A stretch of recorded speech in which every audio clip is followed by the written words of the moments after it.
So hello students, very good morning to all of you out there. So today we are going to do the third lecture of atomic structure.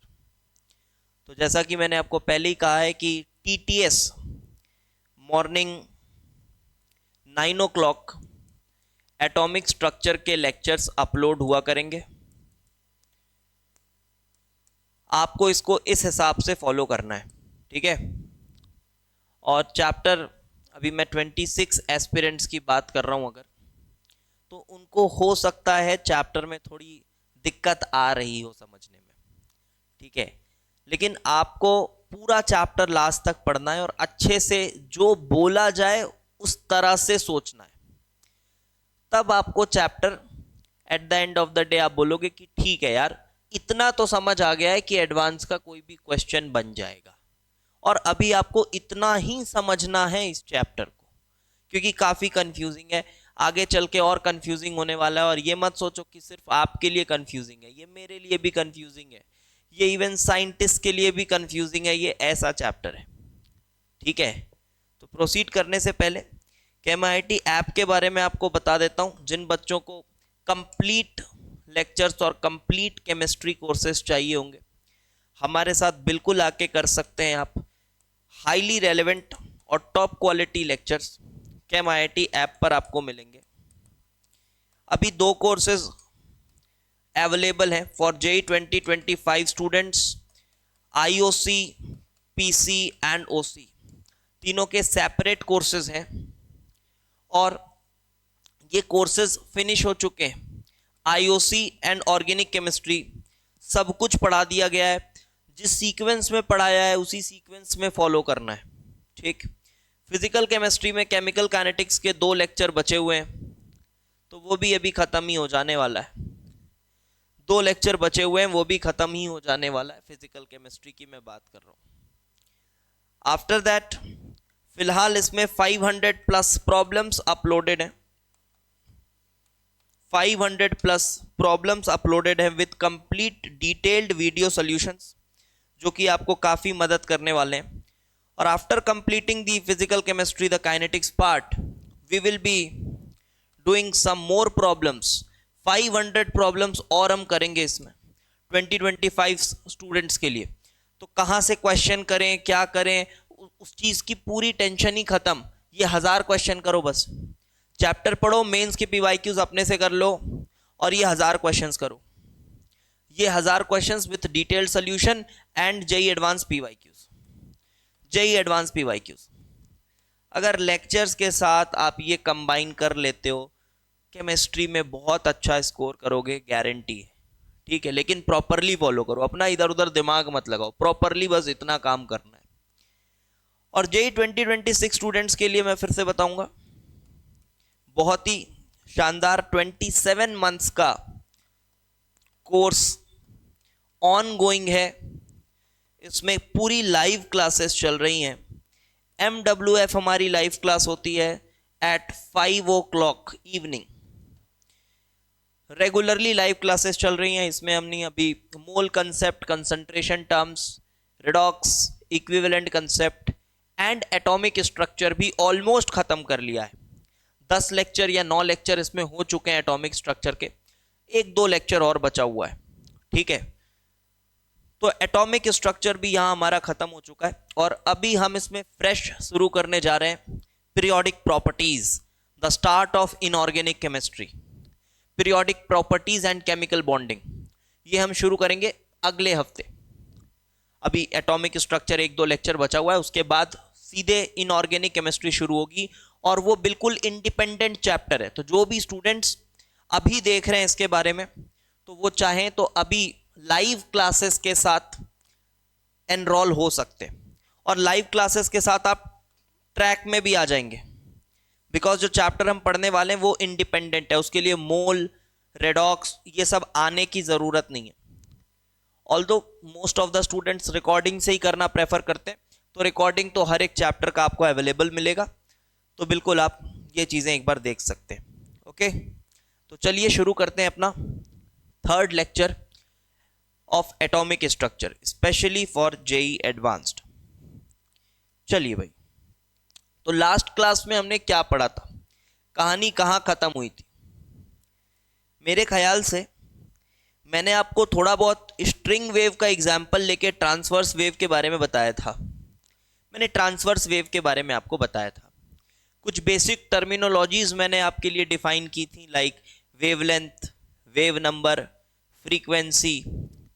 और frequency, wavelength और speed of wave के बीच में एक formula बताया था, mu is equals to, nu बोल लो, nu is equals to frequency को डिनोट करते हैं, nu is equals to C by lambda for light. ये बात हुई थी। फिर हमने लेक्चर खत्म क्या बोल के कहा था कि ये जो वेव है उसको मीडियम चाहिए होता है। तो एक कॉन्ट्रडिक्शन आ रहा था कि जो सन से लाइट यहां तक आ रही है, बीच में तो मीडियम है कि नहीं है? लोग तो कहते हैं वैक्यूम है, तो कैसे वो आ जा रहा है? तो एक गंदा सा एक्सप्लेनेशन था, उसके लिए मैंने बताया था, वो एथर स्पेस वाला। ठीक है। फिर क्या हुआ, मैक्सवेल ने एक ब्रेक थ्रू ला कर दिया। मैक्सवेल की जो इलेक्ट्रोमैग्नेटिक वेव थ्योरी थी, बहुत जानी मानी थ्योरी थी उस समय की। ठीक है। तो मैक्सवेल ने लाइट को एक स्पेशल दर्जा दिया और अपने मैथमेटिक्स के थ्रू उसने प्रूव भी किया कि हाँ, लाइट एक स्पेशल टाइप की ट्रांसवर्स वेव है। लाइट एक स्पेशल टाइप की ट्रांसवर्स वेव है जिसको मूव करने के लिए मटेरियल मीडियम की जरूरत नहीं होती है। मटेरियल मीडियम की जरूरत नहीं होती है। ठीक है। तो लिखो, light is an electromagnetic wave.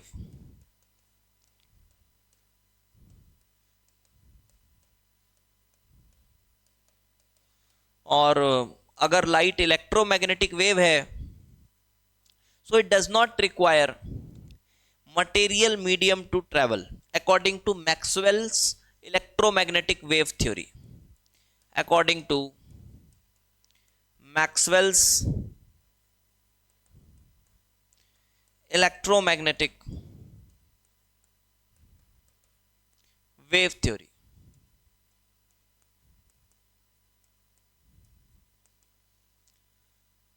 तो ये एक इलेक्ट्रोमैग्नेटिक वेव है और इसको मटेरियल मीडियम की जरूरत नहीं है। अब आप बोलोगे कि हम कैसे मान लें सर, इसका कोई प्रूफ तो बताओ। और चलो वो सब छोड़ो, पहले ये तो बताओ कि इलेक्ट्रोमैग्नेटिक वेव क्या होता है। तो मैं फिर वही बताना चाहूंगा।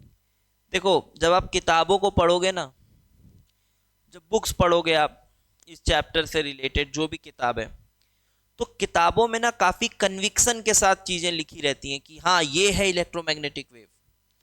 और उसको पढ़ के ना बच्चे को लगता है यार समझ नहीं आया कुछ। आपको भी ऐसा लगा होगा अगर आपने किताब पढ़ी होगी या फिर अपने नोट्स पढ़ रहे होगे, और अगर टीचर ने आपको सच्चाई नहीं बताई है ना, तो आपको भी ऐसा ही लग रहा होगा। क्योंकि किताबों में मैंने देखा काफी कन्विक्शन के साथ लिखा रहता है। ऑल तो गलत नहीं लिखा है, लिखा ठीक है, लेकिन उसके बाद ना एक लाइन और लिखनी चाहिए किताबों में, इस चैप्टर में स्पेशली, कि भाई समझ नहीं आएगा, डेफिनेशन याद कर लो, ऐसा लिखना चाहिए, तो बच्चों को ज्यादा क्लैरिटी आएगी। तो वैसा ही है इलेक्ट्रोमैग्नेटिक वेव। जब आप इलेक्ट्रोमैग्नेटिक वेव का डेफिनेशन पढ़ते हो, आप याद कर लेते हो, बट आपको समझ कुछ नहीं आता और समझ आएगा भी नहीं। मैं भी पढ़ाऊंगा तो कुछ नहीं समझ में आने वाला है। उसके लिए मैक्सवेल की पूरी जो मैथमेटिक्स थी, बहुत हाई लेवल मैथमेटिक्स है, उसकी वेव थ्योरी को वो समझना पड़ेगा हमको, और वो हमारे समझ के बाहर की बातें। तो इसलिए मैं सिर्फ अभी आपको ये नहीं बोल रहा कन्विक्शन के साथ कि मैं आपको समझा दूंगा कि इलेक्ट्रोमैग्नेटिक वेव क्या होता है। मैं डेफिनेशन बता दूंगा वही किताबी। और मान लो जेई में अगर स्टेटमेंट आ गया कि बताओ ये करेक्ट स्टेटमेंट है या नहीं है, तो बस आपको उसी पॉइंट ऑफ व्यू से सोचना है और उसके हिसाब से आपको बस हाँ याद होना चाहिए कि क्या होता है यार इलेक्ट्रोमैग्नेटिक वेव। हाँ ऐसा होता है, इसकी पता है ये प्रॉपर्टी है कि वैक्यूम में भी ट्रेवल कर सकता है। बस एक दो प्रॉपर्टी याद रखो, डेफिनेशन याद रखो और आगे बढ़ेंगे। फिर इसी तरह से सोचना, तभी चैप्टर समझ आएगा, अदरवाइज नहीं। ठीक। तो चलिए, इलेक्ट्रोमैग्नेटिक वेव इसका आपको मैं डेफिनेशन लिखाता हूं। उससे पहले ना मैं आपको एक इसका डायग्राम दिखा देता हूं यार।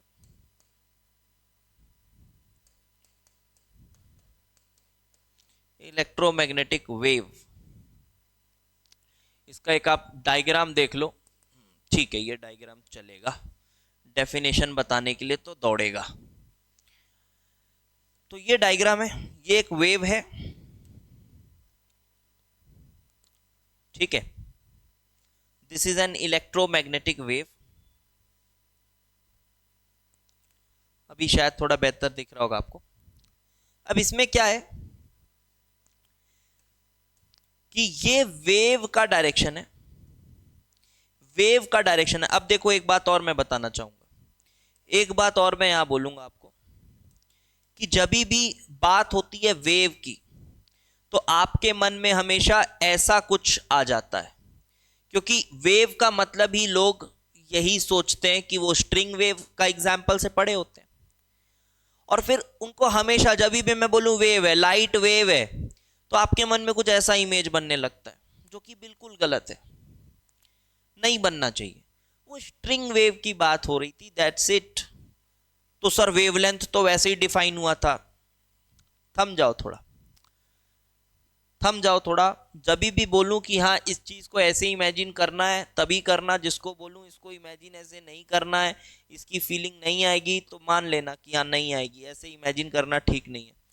नहीं तो मान लो आप आगे चल के जब और हायर स्टडीज करोगे, मान लो, तो फिर आप मुझे सुनाओगे, बोलोगे अरे यार हमको हमारे मास्टर ने तो गलत पढ़ाया था, उन्होंने तो बोला था ऐसा है। जेई लेवल पे आपको काफी संतुष्टि लगेगी अगर मैं आपको बताने लगूं इलेक्ट्रॉन ऐसा चलता है, आगे फोटोन करके एक टर्म आएगा, फोटोन की बेटा ऐसे चलता है ना, फोटोन ऐसे चलता है, इसीलिए उसकी फ्रीक्वेंसी होती है वगैरह वगैरह। अगर ऐसी कहानियां बुनने लगूंगा ना मैं, तो अभी आपको बहुत मजा आएगा, सेटिस्फाइंग लगेगा। बट अगर मान लो आप हायर स्टडीज करते हो इन टॉपिक्स पे, जो कि काफी कॉमन टॉपिक है फिजिक्स में, तो करोगे ही करोगे, तो फिर आपको लगेगा कि यार मास्टर ने तो गलत पढ़ाया था, और मैं नहीं चाहता कि मैं कोई चीज भी गलत पढ़ाऊं, ऐसा होता नहीं है क्योंकि, ठीक है। तो इसीलिए जब मैं बोलूं कि इसको इमेजिन करना है तभी करना, अपने मन गढ़ंत कुछ भी मत करना। जब मैं बोलूं इसकी फील नहीं आएगी तो मान लेना नहीं आएगी, ठीक। चैप्टर आगे बहुत कंफ्यूजिंग है, बहुत कंफ्यूजिंग है चैप्टर, लेकिन हाँ इतना काबिल आपको बना देंगे कि आपको यह समझ आ जाएगा कि क्यों कंफ्यूजिंग है, और जेई एडवांस का हर सवाल बनने लगेगा, और यही फिलहाल आपकी रिक्वायरमेंट होनी चाहिए। चलिए, तो भाई ऐसा है इलेक्ट्रोमैग्नेटिक वेव।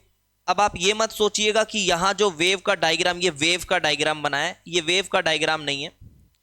इन्होंने बस, ये कोई वेव नहीं बनाया, इन्होंने ये कह रहा है कि इलेक्ट्रोमैग्नेटिक वेव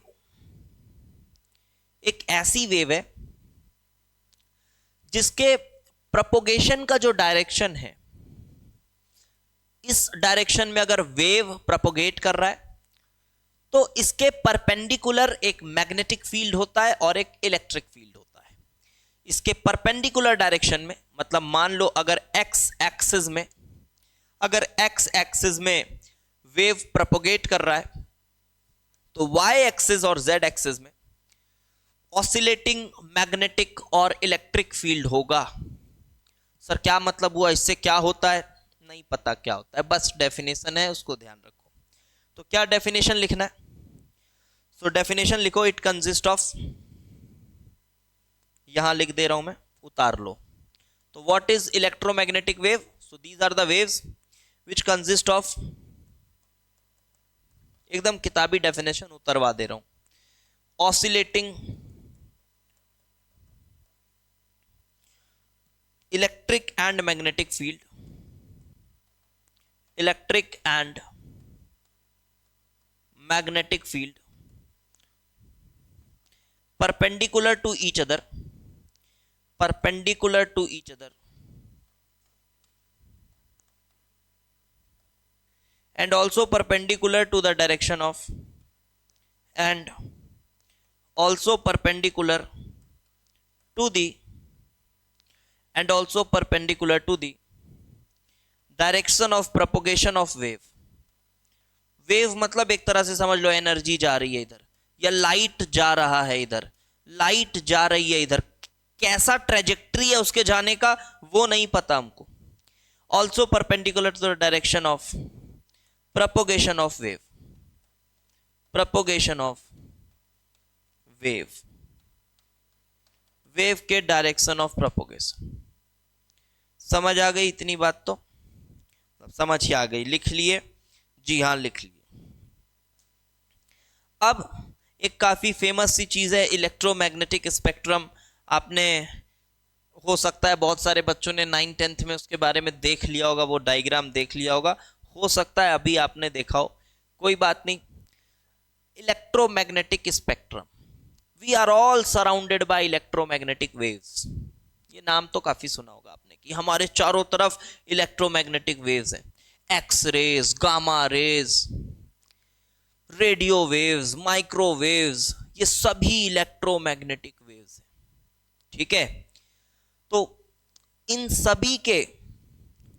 सभी के वेवलेंथ, इन सभी के वेवलेंथ के ऑर्डर में या फ्रीक्वेंसी के ऑर्डर में अगर इनको हम अरेंज करते हैं, ये जो अलग अलग टाइप के वेव्स मैंने बताए जिनको नाम दे दिया गया है अलग अलग, हैं सभी इलेक्ट्रोमैग्नेटिक वेव, लेकिन उनके वेवलेंथ के हिसाब से उनको अलग अलग कैटेगरी में बांट दिया गया है।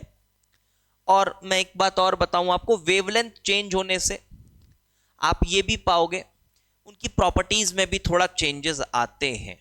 ठीक है, प्रॉपर्टीज में भी चेंजेस आते हैं, देखेंगे हम आगे क्या चेंजेस हैं प्रॉपर्टी में क्या है। बट फिलहाल आपको यह पता होना चाहिए कि एक इलेक्ट्रोमैग्नेटिक स्पेक्ट्रम जैसी कोई चीज होती है जहां हमने इलेक्ट्रोमैग्नेटिक वेव्स को उनकी वेवलेंथ के अनुसार कैटेगराइज किया है। That's it. ठीक है, तो लिखो अगला, इलेक्ट्रोमैग्नेटिक स्पेक्ट्रम, इलेक्ट्रोमैग्नेटिक स्पेक्ट्रम,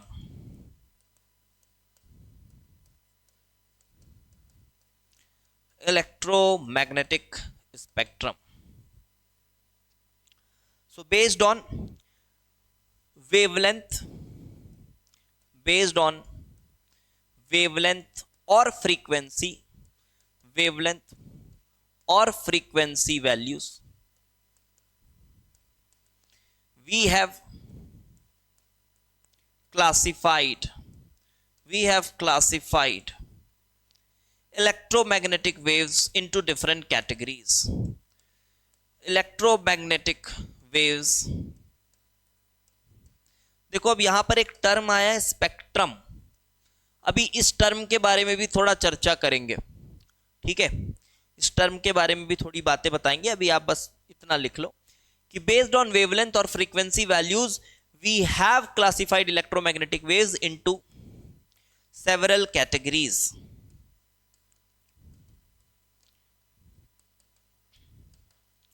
और उस पूरे कलेक्शन को कहा जाता है इलेक्ट्रोमैग्नेटिक स्पेक्ट्रम।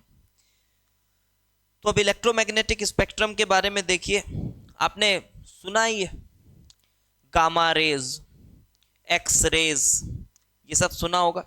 तो ऐसा ही है इलेक्ट्रोमैग्नेटिक स्पेक्ट्रम। ये देखो गामा रेज, देन इसके बाद थोड़ी वेवलेंथ बढ़ती है एक्स रेज। क्या सर ये याद करना है ऑर्डर? हाँ जी याद करना है। Gamma rays, X rays, UV rays, sun से आती हुई यूवी रेज, देन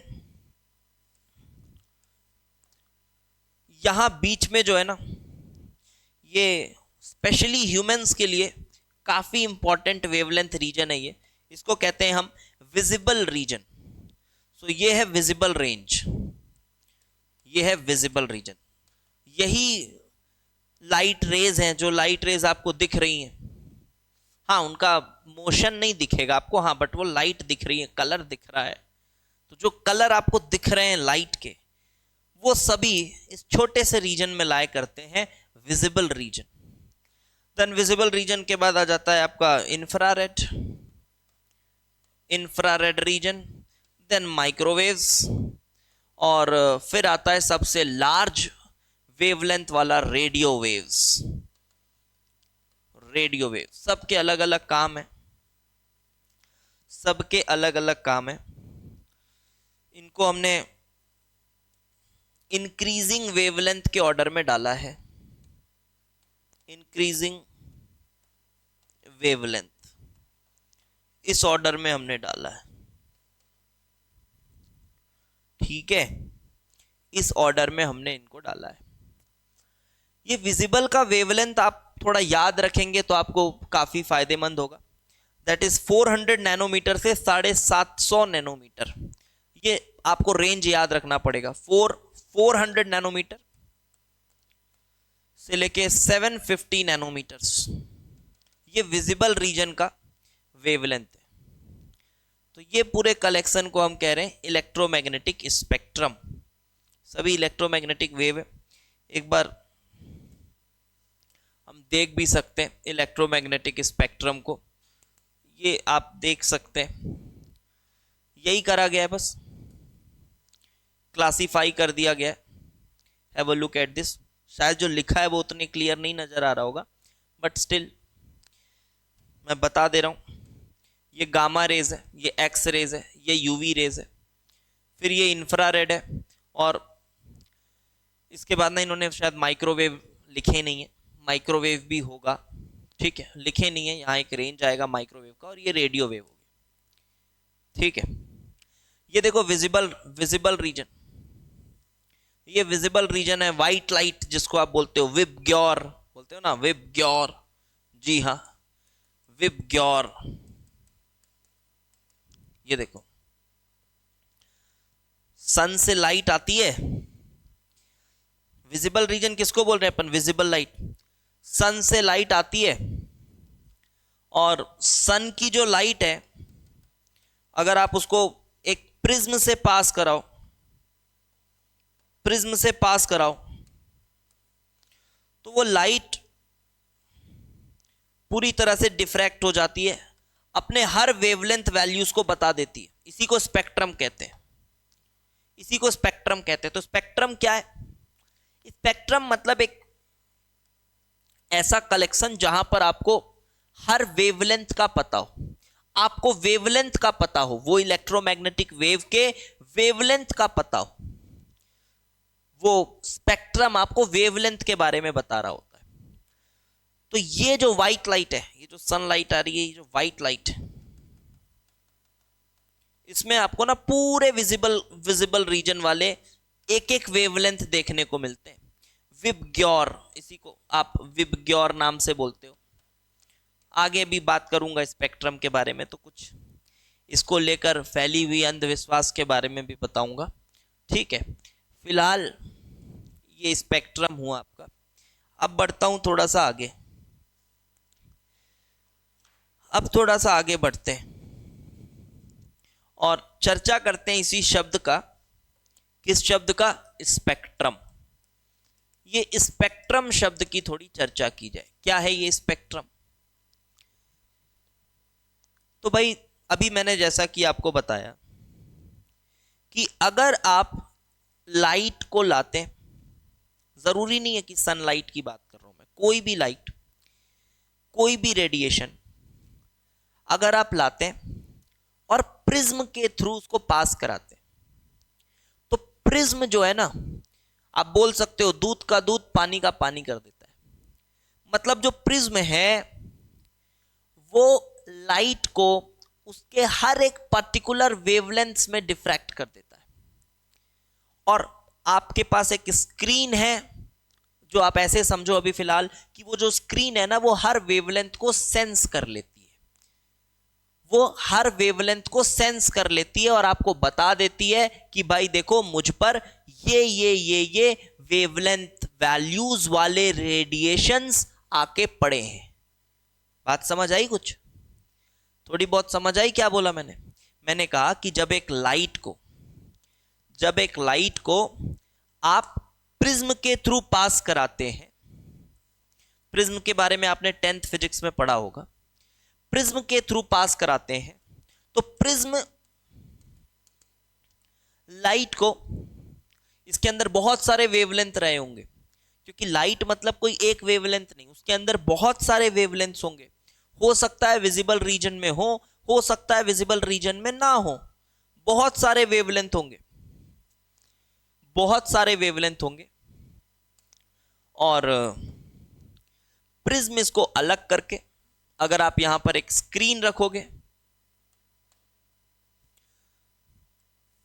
तो ये इस तरह से आपको देखने को मिलेगा, ये इस तरह से आपको देखने को मिलेगा। यहां पर आपको पूरा विजिबल रीजन देखने को मिलता है, क्योंकि आप देख तो उन्हीं को पाओगे। तो अब आप बोलोगे सर यूवी रेज अगर हैं इसमें, मान लो यूवी रेडिएशंस हैं, अगर सर कोई और इंफ्रारेड रेडिएशंस हैं इस लाइट में, तब उनका क्या, वो तो नहीं दिखेंगे। इसीलिए मैंने बोला कि आप एक ऐसा स्क्रीन इमेजिन करो जो कि हर एक वेवलेंथ को ट्रेस कर लेते हो। हमको दिखे ना दिखे वो बात अलग है, बट ट्रेस किया जा सकता है ना। एक ऐसा डिवाइस है मान लो जो कि ट्रेस कर लेता है उन वेवलेंथ्स को।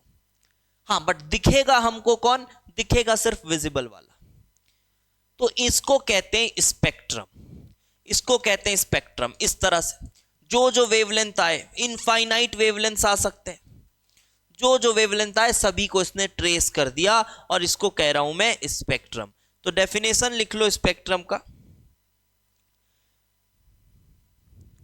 क्या लिख लें, when a light is passed through, ऐसा लिख लो, मैं डिक्टेट कर दे रहा हूं, आप लिख लो। When a light is passed through prism, when a light is passed through prism, it gets splitted into several wavelengths,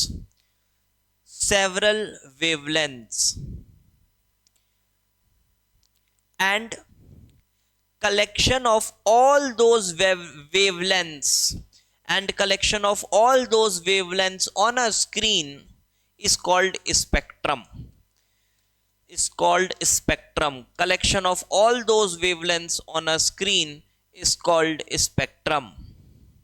okay, तो ये स्पेक्ट्रम के बारे में मैंने बताया। एक बात और, एक चीज और ऑब्जर्व किया गया है, आगे ही लिखो, it has been observed that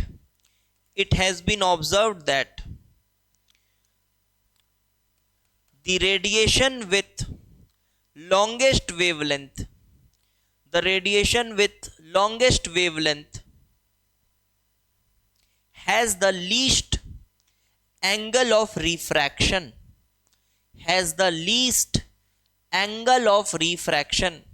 ये रिफ्रैक्ट हुआ है ना। अब रिफ्रैक्शन आपने 10th फिजिक्स पढ़ी होगी, उसको नहीं समझा रहा।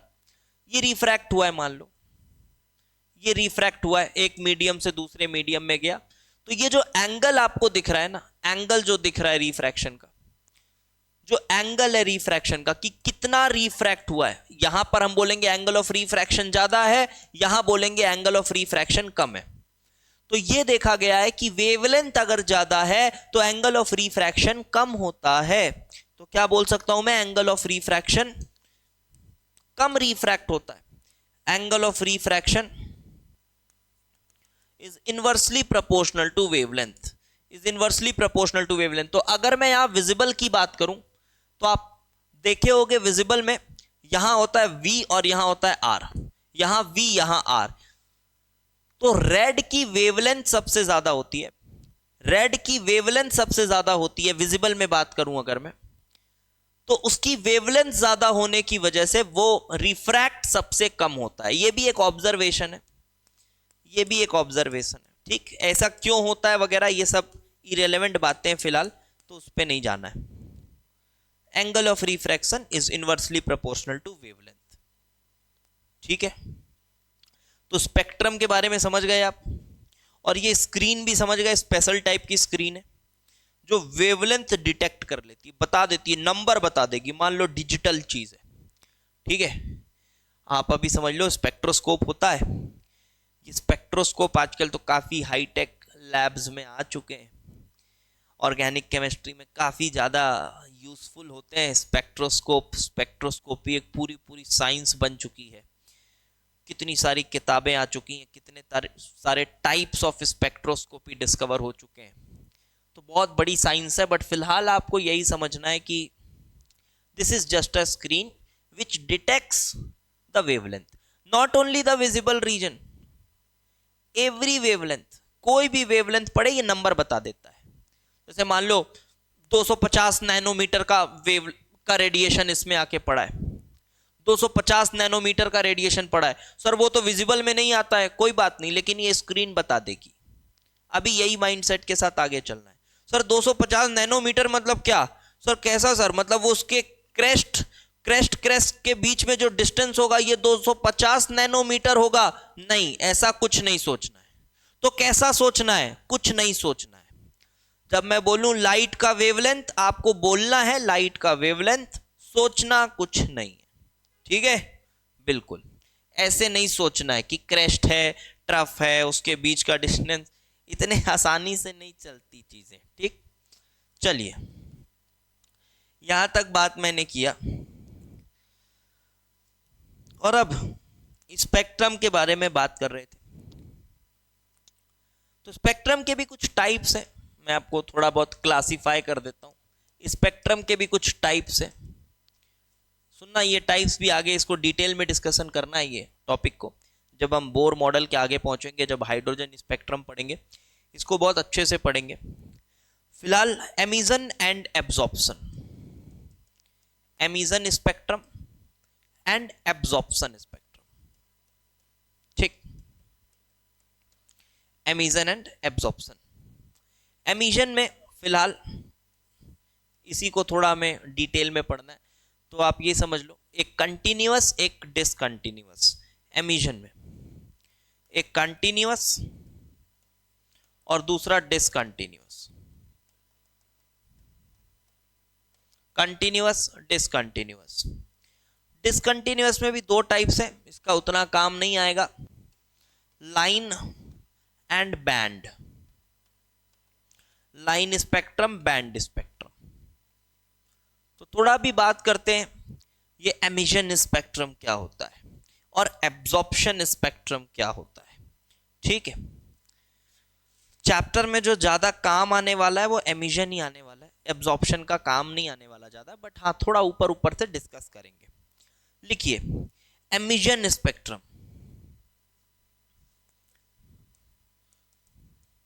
कोई भी सोर्स होगा लाइट का, कोई भी सोर्स, उससे जो रेडिएशन आ रहे होंगे, जरूरी नहीं है लाइट की बात कर रहा हूं मैं, कोई भी रेडिएशन, इवन आप एक ऑब्जेक्ट को गर्म करके रख देते हो तो उससे भी एनर्जी निकल रही होती है, रेडिएशन निकल रहे होते हैं, तो उसको भी रेडिएशन में कंसिडर करना है। ठीक है, बट सोचने के लिए जब मैं लाइट सोच सकते हो आप, तो एमिशन क्या है कि जब एमिटेड रेडिएशन, कहीं से निकल रही रेडिएशन को डायरेक्टली प्रिज्म में मारा जाए, कहीं से निकल रही रेडिएशन को डायरेक्टली प्रिज्म में मारा जाए और फिर स्क्रीन पे देखा जाए, तो उसको एमिशन कहते हैं। ठीक, तो व्हेन एनी एमिटेड रेडिएशन या लाइट, एमिटेड रेडिएशन, लाइट भी एक तरह की रेडिएशन में आएगी, रेडिएशन या light is directly made to fall on prism, is directly made to fall on prism, direct उसको प्रिज्म में मारे, and then screen is observed, so the spectrum obtained is emission spectrum। तो इस basis पे classify किया गया कि direct prism में मार रहे हैं या किसी सॉल्यूशन के थ्रू पास करके मार रहे हैं। अगर किसी सॉल्यूशन के थ्रू पास करके जाएगा तो उसको कहेंगे एमिशन एब्जॉर्प्शन स्पेक्ट्रम।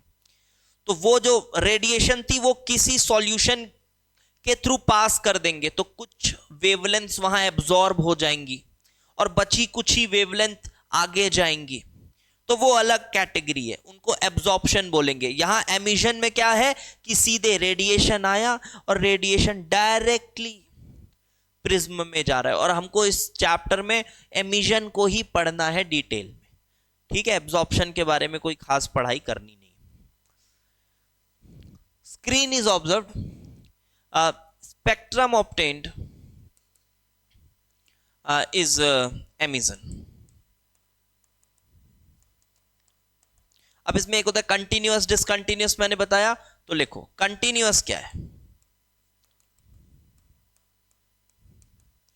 कंटिन्यूअस में आपको एक छोटा सा रीजन बताऊंगा, एक कंटिन्यूअस रीजन बताऊंगा, रीजन नॉट रीजन, रीजन की बात कर रहा हूं मैं, REGION। तो एक स्पेक्ट्रम का एक रीजन दिखाऊंगा जो कंटिन्यूअस कहलाता है। मान लीजिए जैसे व्हाइट लाइट होते हैं, जो व्हाइट लाइट होते हैं, जैसे कि सनलाइट से अगर कोई लाइट आ रही है, मतलब सनलाइट ही आ रही है, सनलाइट से लाइट क्या आएगी, सनलाइट आ रही है, या जो LED लाइट्स हैं,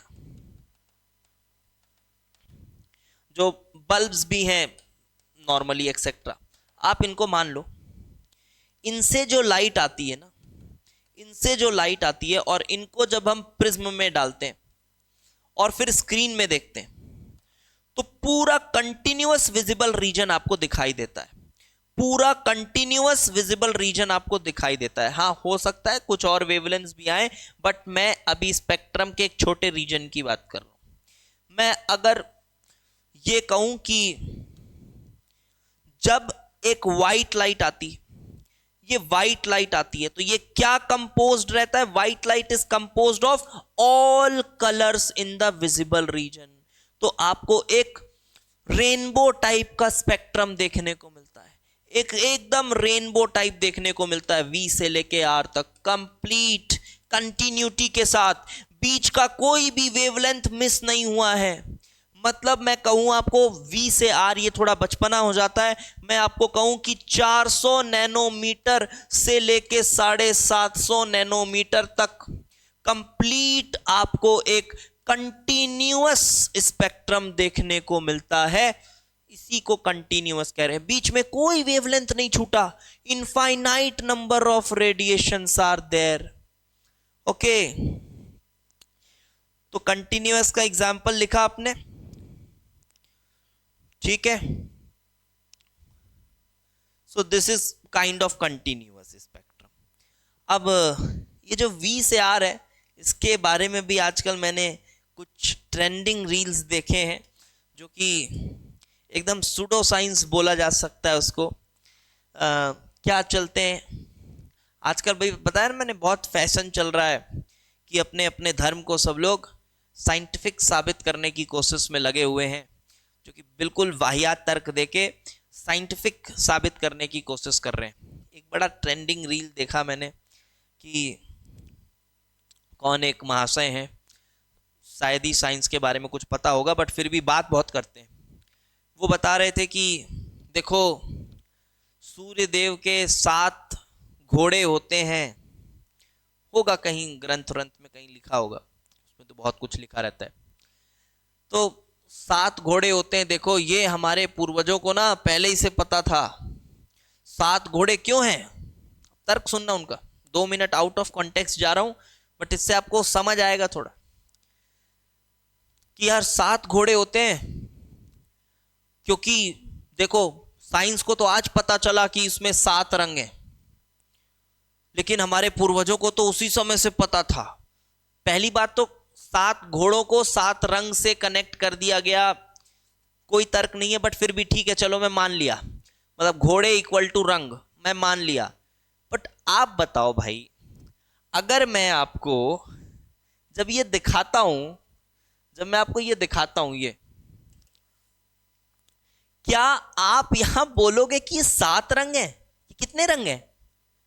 कोई 7 बोलेगा, कोई 5 बोलेगा, कोई 3 बोलेगा, कोई इनफाइनाइट बोलेगा भाई। कोई 7 रंग थोड़ी ना यहां पे, वो तो चल गया 7, वो 7 चल गया, हाँ ठीक है। 7 उसके कुछ रीजन रहे होंगे, रीजनल रीजन थे कुछ कि हाँ 7 को लकी वकी माना जाता था, तो फिर पहले कुछ साइंटिस्ट ने 5 रंग बताए थे, फिर न्यूटन ने 7 बताए, ऐसा ऐसा कुछ कुछ हुआ। तो 7 मतलब एक नंबर देना था, तो विबग्योर करके 7 बोल दिया। तो क्या भाई ये 7 रंग है? क्या लगता है आपको, ये 7 रंग है क्या? हाँ, इस बचपना से थोड़ा ऊपर उठो, अगर आप सच में साइंस पढ़े हो तो आपको समझ आएगा कि ये कोई 7 रंग नहीं है, ठीक है। वो एक बाउंड्री देनी थी, और 7 को थोड़ा लकी वकी माना जाता था वेस्ट साइड, तो उन्होंने बोल दिया यूरोप साइड 7 को लकी माना जाता था, बहुत सारे कारण थे उसके, हटाओ वो सब नहीं जाना हमको। तो उसने किसी तरह से कोशिश किया कि 7 दे दिया जाए, तो VIBGYOR। इससे ये मतलब नहीं होता कि उसमें 7 रंग है, तो 7 घोड़े से पहले तो 7 रंग कनेक्ट किए, लेकिन फिर फिसड्डी हो गए, क्योंकि भाई 7वां रंग का कोई कंसेप्ट नहीं है। 400 से 750 नैनोमीटर ये कंसेप्ट है, समझ गए बात? क्या कंसेप्ट है? 400 से 750 नैनोमीटर। बस आगे बढ़ते हैं। तो ये मैंने बताया आपको कंटिन्यूअस। अब आगे आते हैं डिसकंटिन्यूअस।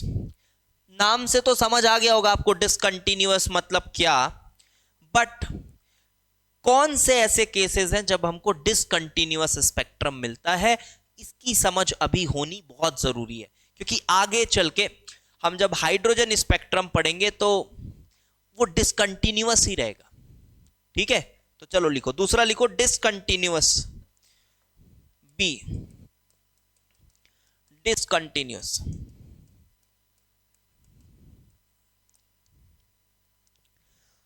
तो समझिए, आप जब भी किसी एटम को या किसी मॉलिक्यूल को, किसी भी सब्सटेंस को अगर हीट करते हो या किसी भी सोर्स के थ्रू उसको एनर्जी देते हो, ठीक है, आपके पास यहां कोई भी सैंपल है, कोई भी एटॉमिक सैंपल है, और आप इस सैंपल को हीट कर रहे हो या फिर एनर्जी दे रहे हो, वाया एनी मींस आपने एनर्जी दी, बहुत समय तक एनर्जी दी, और इसके बाद आपने उसको छोड़ दिया ग्राउंड स्टेट में आने के लिए, या फिर आप ऐसा बोल सकते हो फिलहाल नॉर्मल होने के लिए छोड़ दिया। आपने एनर्जी दी, उसके बाद उसको आपने नॉर्मल होने के लिए छोड़ दिया। तो जब आप नॉर्मल होने के लिए उसको छोड़ते हो तो उससे रेडिएशंस निकलते हैं। क्या सबूत है सर? स्क्रीन सबूत है। प्रिज्म से जब स्क्रीन पे हम देखते हैं तो हमें यहां पर रेडिएशंस देखने को मिलती हैं। तो हमको ये मानना होगा कि जब हम इसको एनर्जी देते हैं और इसको फिर थोड़े देर के लिए वापस इसके नॉर्मल स्टेट में आने के लिए छोड़ते हैं, तो यहां से रेडिएशंस निकलती हैं। अब ये रेडिएशंस कैसे ट्रेवल कर रही हैं मुझे नहीं पता, इनका ट्रेजेक्ट्री क्या है मुझे नहीं पता।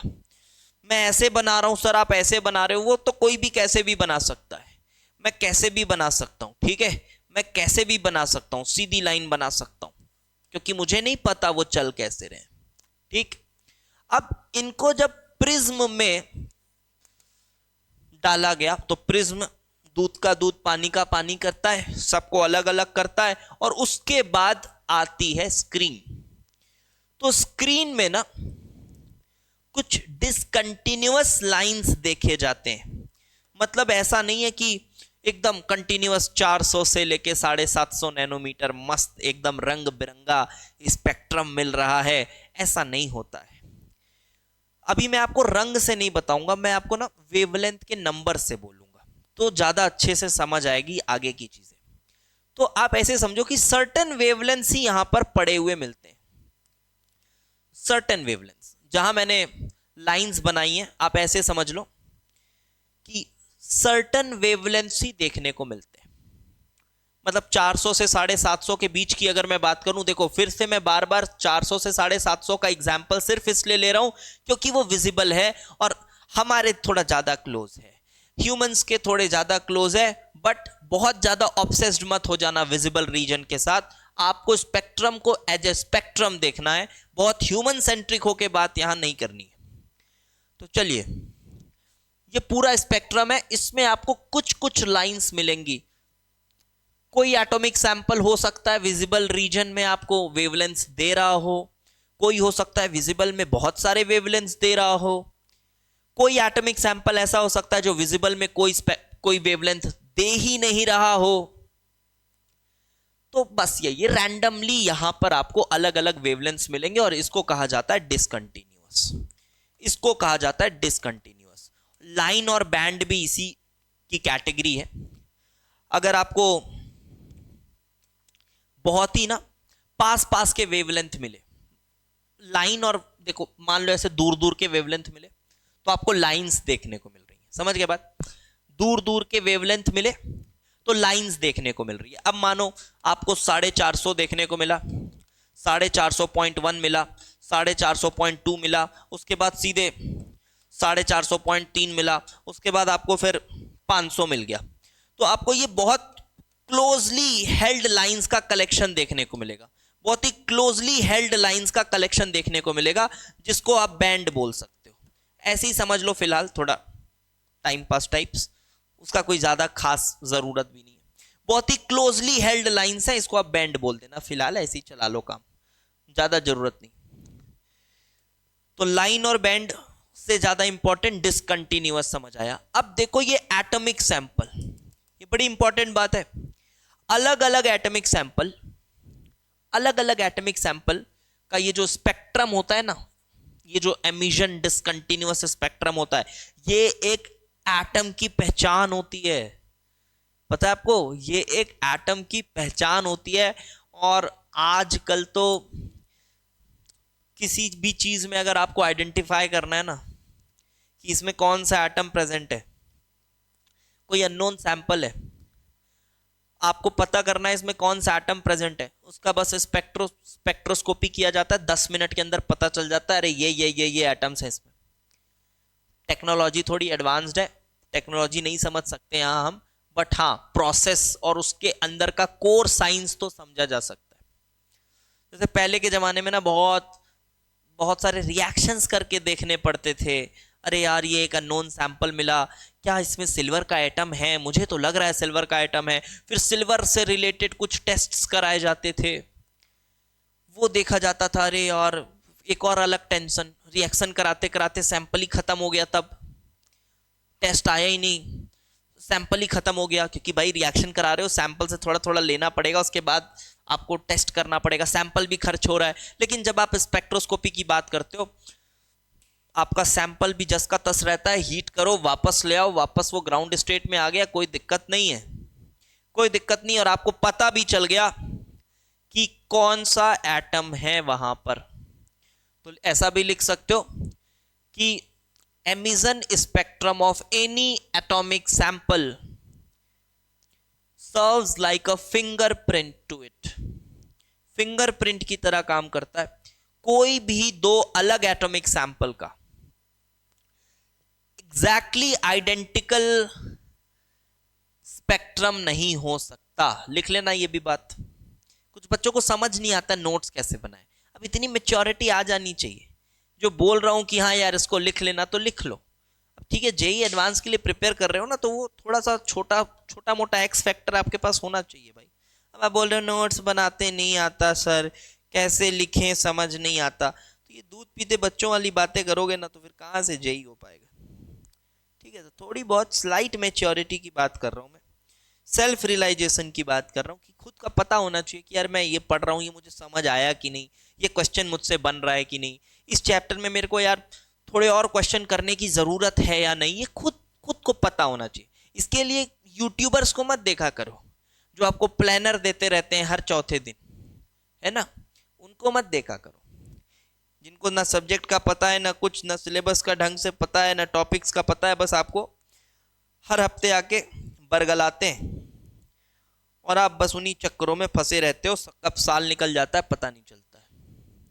चलो देखो आगे। तो ये स्पेक्ट्रम की बात हो गई, कंटिन्यूअस डिसकंटिन्यूअस। ओके, अब आएगा एक मेजर ब्रेक थ्रू, एक मेजर ब्रेक थ्रू आएगा। कैसे ब्रेक थ्रू आएगा? अब हम बात करेंगे प्लैंक्स क्वांटम थ्योरी की। ये कहां से अचानक से आ गया सर, इस थ्योरी की जरूरत क्यों पड़ गई? बताएंगे बताएंगे क्यों पड़ गई। अब सुनो, यहां एक चैप्टर में एक टर्न आया, ठीक है, तो उस समय लाइट को क्या माना जा रहा था, क्या माना जा रहा था, या रेडिएशंस को क्या माना जा रहा था? वेव माना जा रहा था। ठीक है, सभी लोग सेटिस्फाइड थे कि हाँ रेडिएशन वेव की तरह है। वेव मतलब ऐसा, वेव का और पार्टिकल के बीच में भी आपको डिफरेंस बताऊंगा। अभी जैसे वेव आप सोच रहे हो, मैंने आपको ये भी कह दिया कि वेव मतलब ऐसा मत मानो, तो अब आप बोल रहे होगे कि तो क्या माने। तो मैंने बोला कि कोई वेव का प्रोपोगेशन ट्रैजेक्टरी मत इमेजिन करो। ठीक है सर, नहीं करेंगे। तो वेव मतलब क्या माने, ये सवाल आ रहा होगा मन में। तो वेव मतलब क्या, अभी क्लियर करूंगा। जब मैं वेव के जैसा कुछ पार्टिकल की भी बात करूंगा ना, तब समझ आएगा वेव मतलब अच्छा, वेव मतलब ये, पार्टिकल मतलब ये। ठीक है, तब आपको समझ आएगा। तो फिलहाल अभी तक इलेक्ट्रोमैग्नेटिक वेव थ्योरी जो थी मैक्सवेल की, काफी प्रचलन में थी। लाइट वाइट एक्सप्लेन हो गया था, इलेक्ट्रोमैग्नेटिक स्पेक्ट्रम और भी बहुत सारे फिनोमेनास थे जो कि समझ में आ रहे थे। स्पेशली अगर मैं आपको कुछ बताऊं, वेव्स कुछ ऐसे एक्सपेरिमेंट्स थे। अभी प्लैंक्स क्वांटम थ्योरी शुरू नहीं किया हूं, पहले थोड़ा माहौल बना रहे। ठीक, तो there were some properties of light, ऐसा लिखो, नहीं तो आपको ऐसा लगेगा कि अरे आपने तो बताया ही नहीं कि वेव क्या क्या चीजों को एक्सप्लेन कर पा रहा था। वो तो आपने बताया ही नहीं, सीधे आप प्लैंक्स में आ गए। तो लिखो properties of light which can be well explained,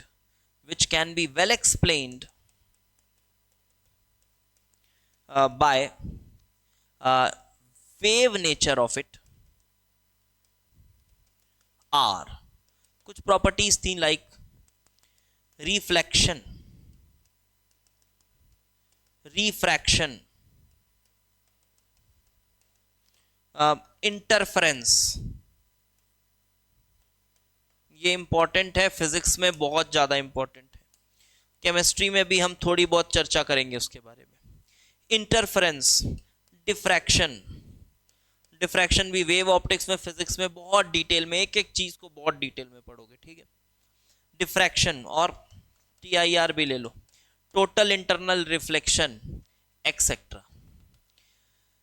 तो क्या बताना चाह रहा हूं मैं कि ये कुछ ऐसे एक्सपेरिमेंट्स थे, ऐसे फिनोमेनास थे जिसको लाइट का वेव नेचर जो था वो बहुत अच्छे से एक्सप्लेन कर रहा था। लाइट का वेव नेचर लाइक इंटरफेरेंस। अब इंटरफेरेंस ना बहुत अजीबोगरीब ऑब्जर्वेशन था, थोड़ा सा बताते हैं। ठीक है, थोड़ा सा इंटरफेरेंस के बारे में बात करते हैं, तो आपको थोड़ा वेव ये भी पता चलेगा कि वेव के सपोर्ट में भी कुछ चीजें हैं। सीधे पार्टिकल बताने लगूंगा फिर आपको लगेगा अरे वेव तो फालतू है, पार्टिकल ही है। ऐसा नहीं है, वेव के सपोर्ट में ये चीजें, स्पेशली इंटरफेरेंस। इंटरफेरेंस बहुत ही अजीबोगरीब ऑब्जर्वेशन था। यंग्स नाम का एक साइंटिस्ट था, उसने एक डबल स्लिट एक्सपेरिमेंट परफॉर्म किया था। एक डबल स्लिट एक्सपेरिमेंट परफॉर्म किया था। फिजिक्स का टॉपिक है, मैं फिर से बोल रहा हूं, इसलिए बहुत ऊपर ऊपर से बताऊंगा।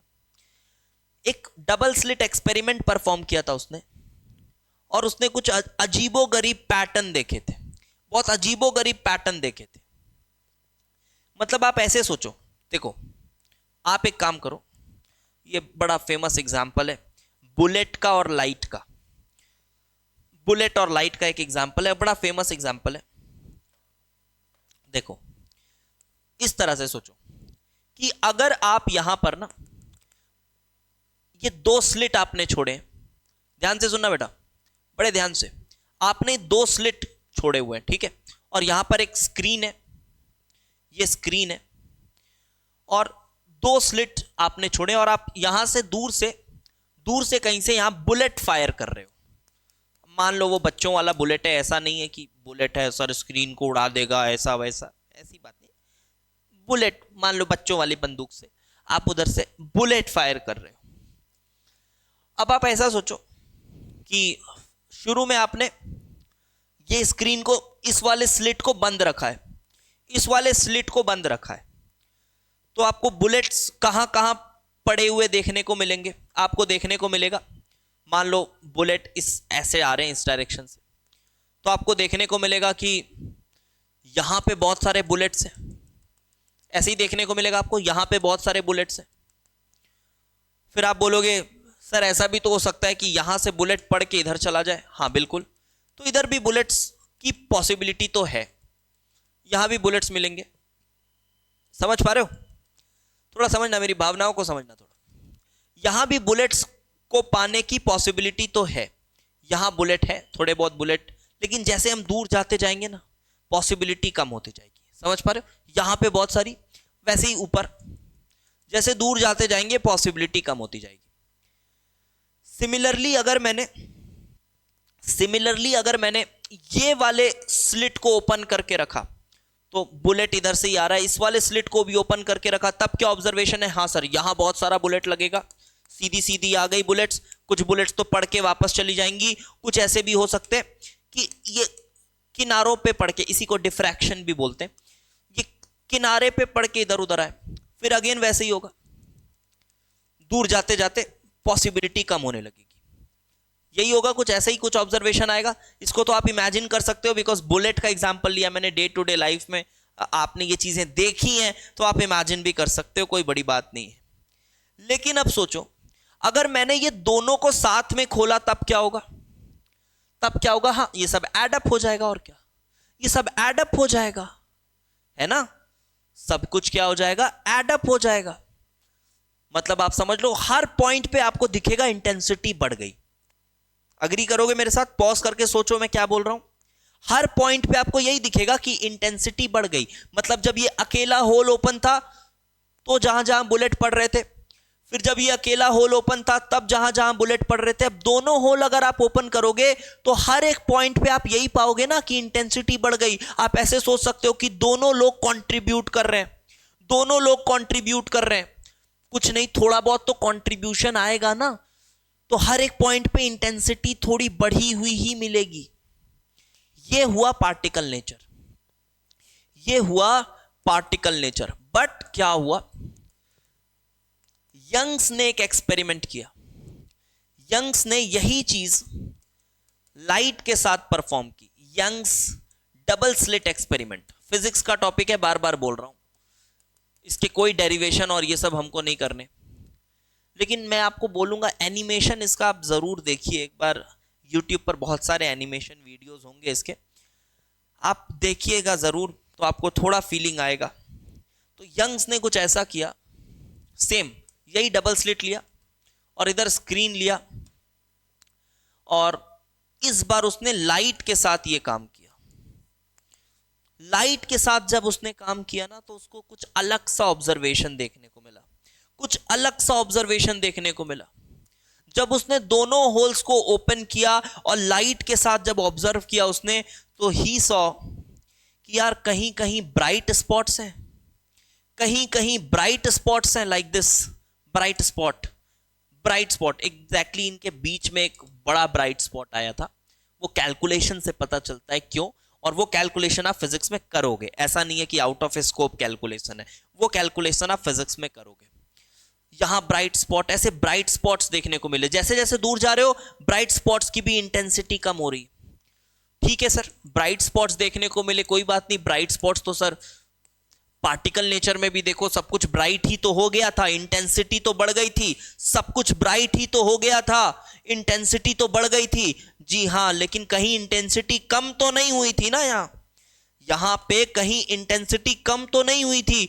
बट यहां पे जब लाइट के साथ ये काम किया गया तो ऐसा ऑब्जर्व किया गया कि बीच में डार्क स्पॉट्स भी आ रहे हैं, बीच में इंटेंसिटी कम होती हुई नजर आई है, कुछ ऐसे डार्क स्पॉट्स भी आ रहे हैं, और इसी को कहा गया interference. This pattern is called, this is called interference of light. Yes, this is interference of light, and this is one of the weird observations, उस समय के one of the weird observations में से एक था ये।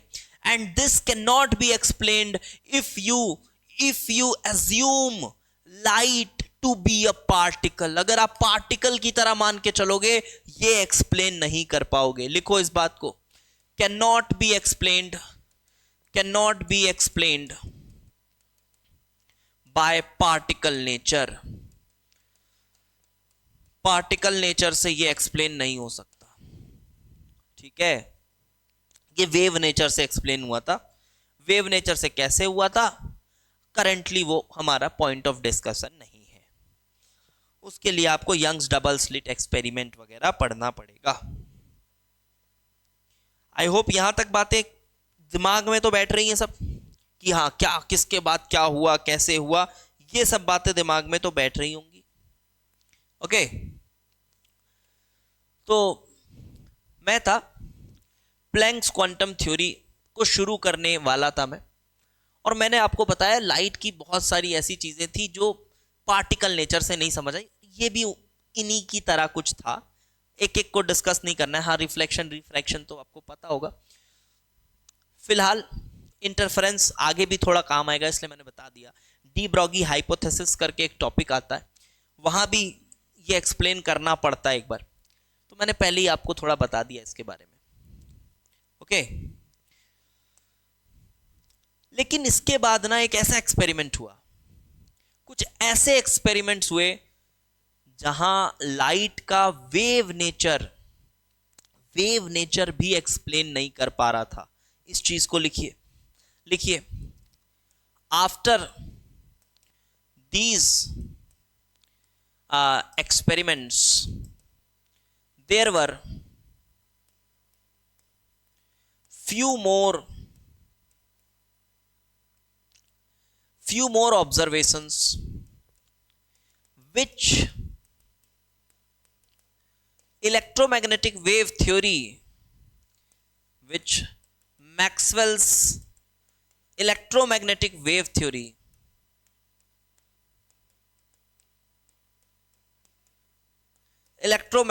theory couldn't explain.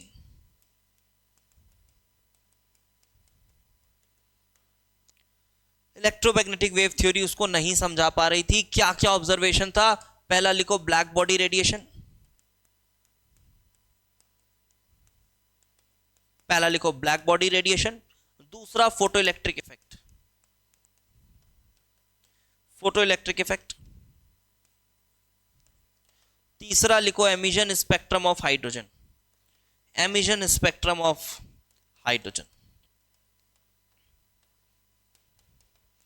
जी हाँ, तो ये एक पोर्शन हुआ है चैप्टर का खत्म। अभी यहां से ट्विस्ट आएगा और यहां से शुरुआत होगी एक दूसरे कॉन्सेप्ट की, जहां पे हम वेव ना मान के कुछ और मानना पड़ेगा।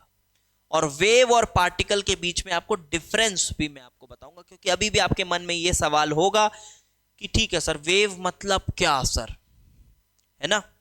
तो वो अभी मैं आपको नेक्स्ट क्लास में बताऊंगा, when we will start the Planck's quantum theory। तो देखो यहां पर कुछ ऐसे एक्सपेरिमेंट कंडक्ट हुए हैं जिसको वेव नेचर से नहीं समझा जा सकता, ठीक है? तो उसके लिए दूसरी एक थ्योरी आएगी। अब मैं आपको एक बात बताऊंगा कि देखो, वो कभी कभी वेव है, कभी कभी पार्टिकल है, इस तरह से हम पढ़ रहे हैं क्योंकि ना हम ऐसे ही पढ़ सकते हैं। साइंस यहीं तक पहुंच पाई है अभी, बिकॉज ये कुछ ऐसी चीजें हैं ना जिसकी आप कल्पना नहीं कर सकते, समझ रहे हो? जिसकी आप कल्पना नहीं कर सकते, ये सब अकल्पनीय चीजें हैं, क्योंकि आपने कभी ऐसा कुछ देखा ही नहीं। अब ऐसा सोचो कि आपको मैं एक ऐसा रंग इमेजिन करने को बोल दूं जो रंग आपने कभी देखा ही नहीं, तो कैसे करोगे? नहीं कर पाओगे। ये कुछ वैसी बातें हैं। इलेक्ट्रॉन को, लाइट को एग्जैक्टली हमने नहीं देखा है माइक्रोस्कोपिक लेवल पे कि वो कैसे चलते हैं, कैसे बिहेव करते हैं। We have not seen them. तो कोई आप बोलो कि कोई एक थ्योरी बता दो ना यार सर जिससे सब पता चल जाए, तो नहीं पता चल पाएगा। तो हम उसको अपनी समझ के अनुसार पढ़ रहे हैं फिलहाल तो, क्योंकि हमने दो तरह से बोला, एक वेव बोला, एक पार्टिकल बोला। कहीं कहीं पार्टिकल से फिट हो जा रहा है तो पार्टिकल से, कहीं कहीं वेव से फिट हो रहा है तो वेव से।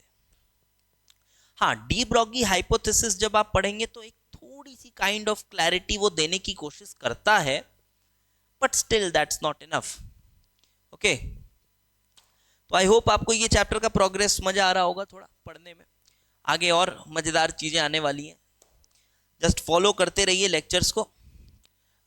TTS 9 o'clock morning. So day after tomorrow we will be coming up with the next lecture, that is lecture number 4 of this.